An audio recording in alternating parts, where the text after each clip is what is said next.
ఇచ్చిన హామీలు నెరవేర్చేదాకా కాంగ్రెస్ కు ఓట్లు అడిగే అర్హత లేదన్నారు ఎమ్మెల్యే ప్రశాంత్ రెడ్డి. మోసపూరిత హామీలతో అధికారంలోకి వచ్చిన రేవంత్ సర్కార్కు లోక్సభ ఎన్నికల్లో ప్రజలే బుద్ధి చెబుతారన్నారు. వెంటనే 500 బోనస్ ఇచ్చి ధాన్యం కొనుగోలు చేయాలని డిమాండ్ చేశారు. ఇచ్చిన హామీ ప్రకారం ధాన్యం కొనుగోలు ప్రారంభించాలని ప్రశాంత్ రెడ్డి డిమాండ్ చేశారు. ముఖ్యమంత్రి రేవంత్ రెడ్డి గారిని నేను కోరుతా ఉన్నా,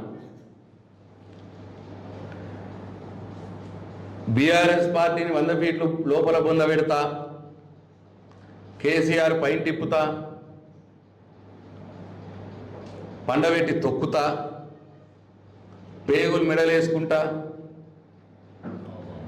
మానవ బాంబునైతా, ఇటువంటి చిల్లర మాటలు దయచేసి బంద్ చేయండి ముఖ్యమంత్రి గారు.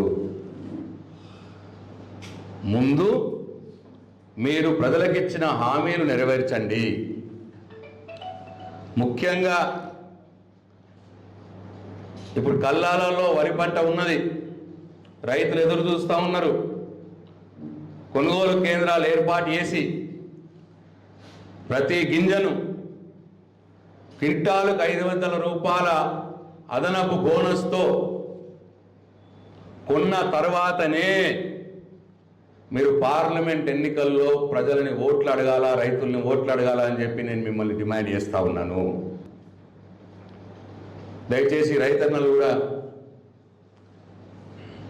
టీఆర్ఎస్ పార్టీ రేపు రాబోయే కాలంలో రైతుల కోసం